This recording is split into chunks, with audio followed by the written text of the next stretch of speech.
Сәлем достар, бірге ойын ойнайық. Бұл не? 5 әріптен тұрады. Әрине, пицца.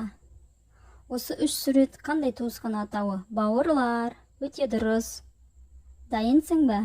Ендеше кеттік. Сөздерді салыстырамыз. Кімдер? Әрине, отбасы. Өте дұрыс айтасыңдар. Ахмет пен Зере. Ағалы қарындас. Қайсы күнге күйген? Әрине, дұрыс айтасыңдар балалар. Осы 4 сурет нені білдіреді? Дұрыс, жазу. Қызық па? Әрі қарай кеттік. Бұл сусынды тап. Дұрыс айтасыңдар. Лимон қосылған шырын.